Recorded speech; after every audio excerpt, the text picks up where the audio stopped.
Alors aujourd'hui, je parle des partitions, donc je montre des exemples que vous avez déjà vus et je les généralise, en terminale. Si vous êtes en L1 par exemple, hein, et je les généralise à des notions que vous avez peut-être déjà vues ou que vous allez voir en L1. Voilà, donc je fais des ouvertures. Alors, soit E un ensemble, hein, et soit I des éléments de P2, ça veut dire des parties de E. On dit que les AI forment une partition si on a ces deux conditions. Ça veut dire que tout élément de E, il est dans l'un des AI, et ça veut dire que personne n'est dans deux AI à la fois. Alors on a ça par exemple, on appelle ça les pavés, hein. Donc, deux pavés, ils sont forcément disjoints, même par exemple s'ils se suivent, par exemple 4, 5 et 5, 6, ils sont disjoints vu la forme des crochets, vous pouvez bien regarder.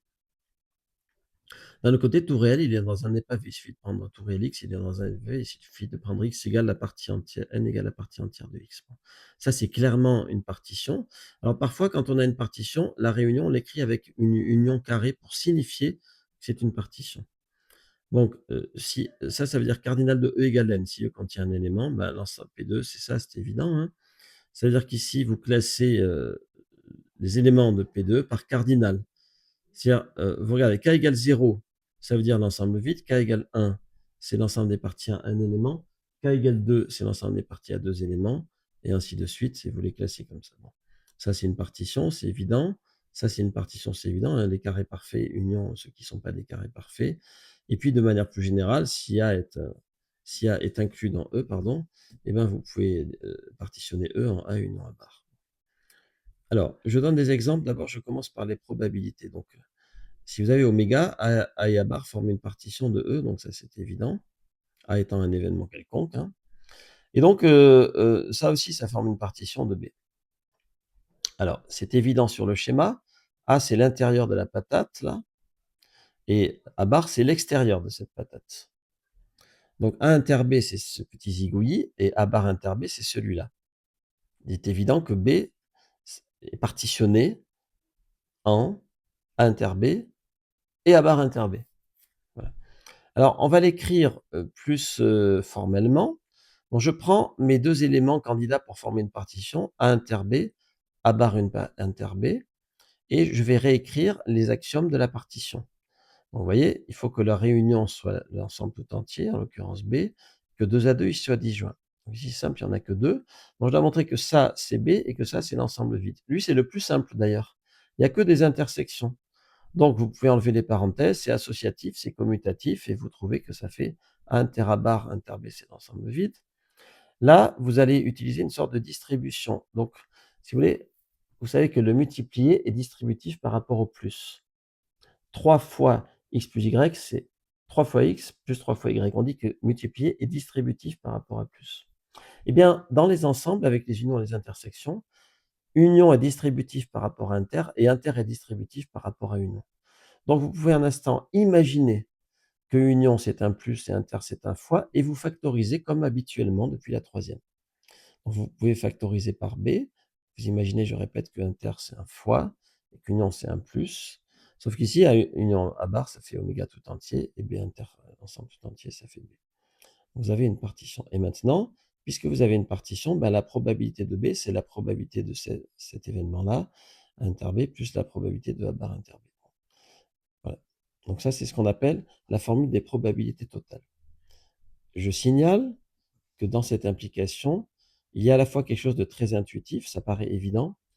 Néanmoins, comme tout repose en mathématiques sur une architecture digne de Gaudi, eh bien, vous pouvez imaginer qu'il y a quelque chose derrière. Donc en fait, derrière ça, il y a quelque chose qui, en fait, c'est ce qu'il y a derrière ce P. La raison pour laquelle je l'écris P double barre, c'est d'abord parce que c'est esthétique visuellement, et ensuite parce qu'en fait, derrière, il y a une très belle théorie de L3 qui s'appelle la théorie de la mesure, qui a été inventée début mi-20e siècle par les mathématiciens français et russes, qui définit tout complètement, sans ambiguïté dans les probabilités. Et c'est grâce à cette définition que cette implication est vérifiée, si vous voulez, elle est axiomatique. Maintenant que j'ai fait mon petit laïus là-dessus, eh bien, je vais généraliser. Au lieu de prendre deux événements A et A bar, je vais prendre un ensemble d'événements. Donc, un SCE, un système complet d'événements, c'est une partition de oméga. Je donne un exemple. Je lance un dé, puis je lance autant de pièces que le dé l'indique. Par exemple, j'ai tiré pour le dé 2. C'est-à-dire je vais tirer 2 fois une pièce. Donc c'est quoi les événements possibles? Je vais donner un événement possible. Un événement possible, c'est le couple D égale 1 face. Puisque, vous voyez, dans cette expérience, d'abord je tire le dé, ensuite je tire les pièces.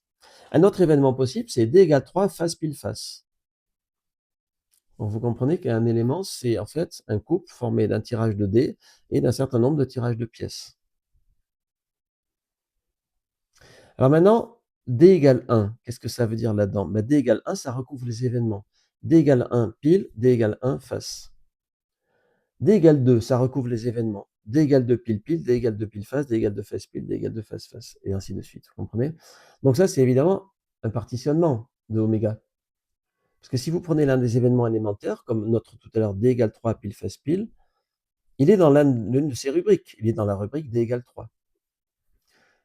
Et deux telles rubriques sont forcément disjointes. Vous voyez, si vous prenez l'ensemble de tous les tirages avec D égale 1, c'est un disjoint de l'ensemble des tirages avec D égale 2. Et donc, vous allez pouvoir dire que vous partitionnez B comme ça, B inter D égale K. Vous voyez, c'est une généralisation de ce qu'on a fait tout à l'heure. Donc l'idée, c'est que si un est un système complet d'événements, pour tout événement B, au lieu d'avoir comme tout à l'heure P de B, c'est P de B inter A plus B inter A bar, vous faites B inter A1 plus etc. B inter A n. Et si ça prend tout son sens, parce que P de B, du coup, c'est la somme des P de B inter D égale K, mais ça, c'est très facile. Parce que, regardez, imaginez qualitativement la chose suivante. Mettez-y de l'émotion. Donc, vous jouez à ça, vous jouez votre vie, vous voulez vraiment avoir l'événement B. Vous lancez le dé. Vous tirez 6. Est-ce que c'est une bonne nouvelle ou une mauvaise nouvelle? Faites pause et réfléchissez. Donc, vous avez compris que tirer 6, c'est une mauvaise nouvelle. Parce que vous allez devoir vous farcir le tirage de 6 pièces. Et pour avoir 6 fois de suite face, il faut se lever de bonne heure quand même. C'est pas facile. C'est très peu probable.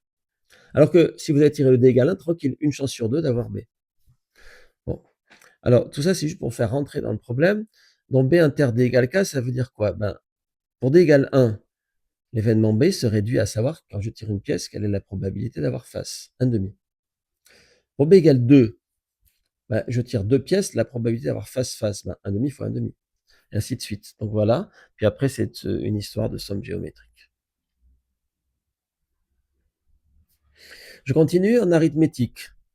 On suppose P 8P carré plus 1 premier, que dire de P. Donc, on raisonne modulo 3. Donc, pourquoi? Première raison, parce que l'énoncé vous le dit, par exemple, en indication. Deuxième raison, parce que face à ça, à défaut d'avoir une autre idée, vous allez raisonner modulo 2, modulo 3, modulo 4, éventuellement, modulo 5. Éventuellement, ça finit par marcher. Alors, si P est congru à 1 ou moins 1, modulo 3, P carré est congru à plus 1. Donc 8P carré est congru à 8. Donc 8P carré plus 1 est congru à 9. 9, c'est 0, modulo 3. Mais ça, c'est contradictoire avec l'hypothèse 8P carré plus 1 premier, parce qu'un nombre premier n'est pas multiple de 3. Sauf éventuellement s'il est lui-même 3. Mais ça, c'est pas possible qu'un nombre entier, P au carré 8 fois 8 plus 1 soit égal à 3. Donc c'est exclu. Donc si P est congru à 0 modulo 3, lui aussi, P, il est censé être premier par hypothèse. Donc, alors il faut qu'il soit égal à 3. Et alors à ce moment-là, vous calculez 8P carré plus 1. C'est premier, vous avez de la chance. Vous pouvez annoncer une solution, l'unique solution P égale 3. Si ça n'avait pas été premier, vous aurez dit, que dire de P, il n'existe pas. Donc ici, on a partitionné. Parce que les congruences modulo, c'est une partition. On a partitionné à n en les multiples de 3, les multiples de 3 plus 1, les multiples de 3 plus 2. Je continue. Quand vous avez une valeur absolue, vous allez partitionner typiquement R en R- et R+, ou R- étoile, R+ étoile et 0. Donc ici, si x est négatif, ça se simplifie très vite comme ça, vous pouvez le regarder. Voilà. Et si x est positif, ça se simplifie comme ça. Vous trouvez deux solutions, c'est du second degré. Je rappelle que racine de 2, c'est 1,4 à connaître si vous faites des maths. Donc 1 moins racine de 2 est négatif, donc on l'exclut. Et on peut annoncer les solutions. Donc ça, c'était une partition. Vous avez une partition aussi lorsque vous faites des fonctions par morceaux, comme là. Donc, j'ai défini une fonction par morceau, j'ai mis ce qui me passait par la tête, là, pour x supérieur à 1, et mu pour x inférieur ou égal à 1. Donc là, vous avez défini sur une partition. C'est quoi la partition? C'est moins l'infini 1 fermé, union carré, 1 ouvert plus l'infini.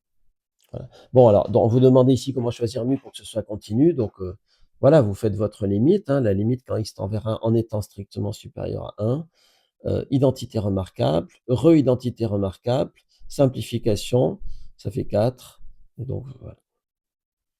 Dans les équadifs, vous verrez certains théorèmes d'existence de solutions, solution maximale selon Cauchy, vous avez des théorèmes. Donc pour ce genre d'équadif-là, ax fois y' plus by fois y plus cx, ce sont des équations linéaires, affines. Bon. Donc on doit toujours se placer dans des intervalles où a de x est différent de 0. Et à ce moment-là, on a une existence de solution maximale. Donc ça, je ne veux pas rentrer dans la théorie, vous allez la voir, mais je veux par contre donner un exemple. Donc ici encore, j'ai mis une valeur absolue pour que ce soit plus naturel de partitionner. Donc je partitionne en moins l'infini 0 et 0 plus l'infini, hein, j'exclus le cas x nul. Donc si x est positif, je fais ce qu'on appelle une séparation des variables, comme ça vous anticipez un peu les équadifs. J'ai simplement divisé par y et divisé par x, puisque x est positif, hein, je peux enlever la valeur absolue, elle est décorative.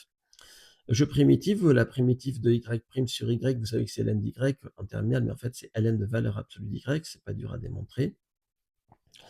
Vous prenez l'exponentielle, et là, il faut bien rédiger, là, il y a une petite pirouette à bien rédiger pour comprendre le passage de là à là.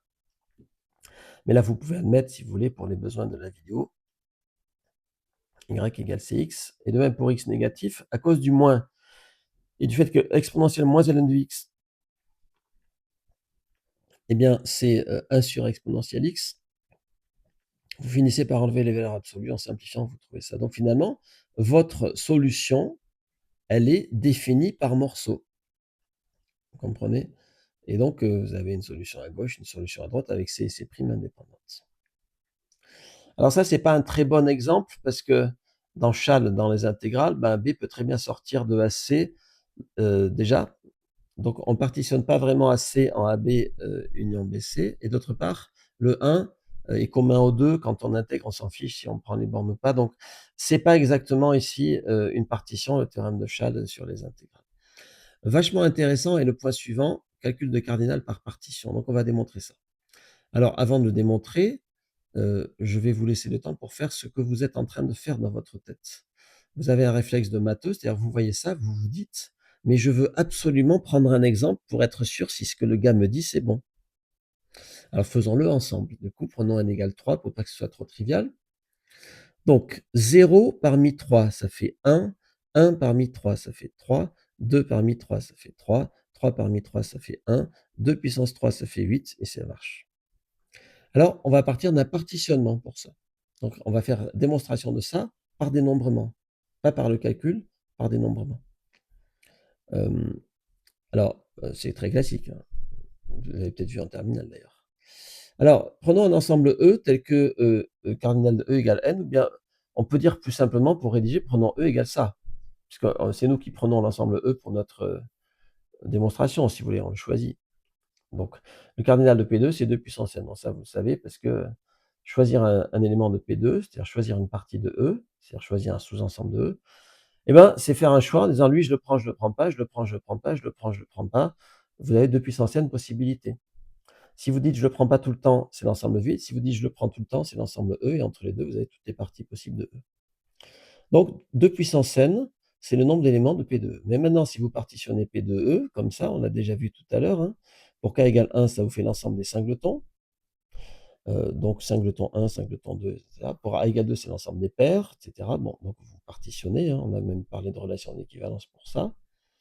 Bon, eh bien, dans ce cas, ce qui serait intéressant, puisque vous avez une partition, vous pouvez faire la somme, c'est de trouver la somme, le nombre d'éléments, cet ensemble. Donc c'est quoi ça?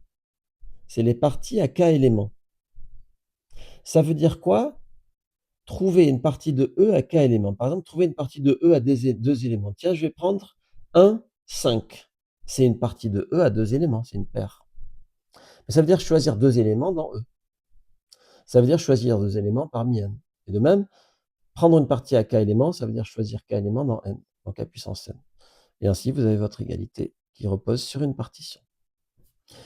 Et maintenant, pour terminer la partie classique de cette vidéo, Je vais, prendre le temps de parler des classes d'équivalence parce qu'il y a quand même une démonstration qui est au cœur de la notion de partition. Alors les classes d'équivalence, donc on part d'une relation d'équivalence. Donc une relation d'équivalence, c'est une relation qui est réflexive, symétrique et transitive. Alors je vous propose de voir ça sur des exemples. Donc par exemple, si vous dites: X est en relation avec Y si X moins Y est dans 2Z. Vous pouvez dire que par exemple 1 et 3 sont en relation. De même, 3 et 1 sont en relation. Vous comprenez que si X et Y sont en relation, Y et X aussi. Parce que 2Z, il est symétrique. S'il y a un nombre dedans, il y a son opposé. Donc on a la symétrie. Si vous prenez X moins X, ça appartient à 2Z, ça fait 0. La relation est réflexive. Puis elle est transitive, parce que si X moins Y est pair, si Y moins Z est pair, vous ajoutez, ça vous fait par télescopage X moins Z et c'est pair. Alors c'est quoi les classes d'équivalence? Donc les classes d'équivalence, c'est l'ensemble, la classe d'équivalence de X, c'est l'ensemble des éléments de E en relation avec X. Donc la classe d'équivalence de 0, c'est l'ensemble de tous les éléments en relation avec 0. Ben, vous avez 2 par exemple. Vous avez 4, vous avez moins 2. Donc c'est ça la classe d'équivalence de 0. Si j'avais dit quelle est la classe d'équivalence de 2, ben c'est la même chose. Dans la classe d'équivalence de 2, vous avez 4, vous avez 2. Donc ça, c'est à la fois la classe d'équivalence de 0, celle de 2. Bon, c'est une classe d'équivalence en tout cas. Ça, c'est l'autre, c'est la classe d'équivalence de 1, de 3, de 5. Elle forme une partition de Z. Autre relation d'équivalence, on dit que P est en relation avec Q s'ils ont le même degré. Donc, évidemment, un polynôme, il a le même degré que lui. Si degré de P égale Q, alors degré de Q égale P, bon, ça c'est évident. Et puis, par transitivité d'égalité, c'est transitif. Les classes d'équivalence, c'est les polynômes de degré donné. Donc la première classe d'équivalence, c'est les polynômes nuls. La deuxième, c'est les polynômes constants. La troisième, c'est les polynômes de degré 1, strictement, degré 1. La quatrième, c'est les polynômes de degré 2, troisième, etc. Donc voilà les classes d'équivalence. Donc là, il y a une infinité de classes d'équivalence, pour le coup. Là, il y en a 2. Et vous pouvez inventer autant de relations que vous voulez tant qu'elles vérifient ces axiomes. Alors j'ai marqué les classes d'équivalence pour une partition, c'est ce qu'on va démontrer. Un autre exemple encore. Alors j'appelle R', ça n'a rien à voir avec la dérivée, c'est juste une autre relation sur le même ensemble de polynômes. Si P de 0 égale Q0, donc les classes sont les polynômes d'ordonnée à l'origine donnée. Tous les polynômes tels que P de 0 égale 0, tous les polynômes tels que P de 0 égale 1 sur racine de 2, tous les polynômes tels que P de 0 égale 1,1. Donc il y a une infinité évidemment de classes d'équivalence. Alors les classes d'équivalence forment une partition. Très belle démonstration. Avant de faire 2 ouvertures culturelles, on va faire cette démonstration qui est vraiment au cœur du L1. Et pour démontrer, je dis, si vous prenez 2 éléments de E, leurs classes sont soit disjointes, soit confondues. Pourquoi ça suffit à démontrer? Parce que je vais m'évertuer à démontrer juste cette phrase. Pourquoi ça suffit à démontrer? Ben, parce que si vous prenez un élément de E, il est forcément dans une classe, la sienne. Est-ce que vous comprenez pourquoi? Parce que la relation est réflexive. Donc il est en relation avec lui-même, il est donc dans sa propre classe, c'est abstrait. Vous voyez? Mais maintenant, donc tout élément est dans une classe. Mais maintenant, 2 classes sont soit disjointes, soit confondues, donc ça suffit à prouver que c'est une partition. Alors, prouvons ça. Donc, supposons que dans 2 classes, il y a un élément. Elles sont donc pas disjointes. Et bien, on va prouver dans ce cas, elles sont confondues et on a terminé la démonstration. Alors, supposons que W soit dans CX et dans CY. Alors, soit U un élément de CY, on va montrer qu'il est dans CX. Comme ça, on montrera que CX et CY sont les mêmes, puisqu'ils jouent le même rôle, ça fera CY inclus dans CX, mais comme ils jouent le même rôle, ça fera CX inclus dans CY alors. Donc, CX, c'est l'ensemble des E en relation avec X. Donc, U qui est dans CY, on peut dire que U est en relation avec Y. C'est la définition de la classe. OK. Mais W, il est dans CY. Donc, ça veut dire que W est en relation avec Y. Donc, Y est en relation avec W. C'est la symétrie. Et de la même manière, vous avez W en relation avec X, et par transitivité avec ces deux, puis avec les trois, vous avez U en relation avec X, donc U appartient à CX. Donc vous voyez, on a utilisé 3 axiomes pour montrer que les classes d'équivalence forment une partition, et on a donné des exemples. Ça, c'est vraiment très important, ça interviendra souvent.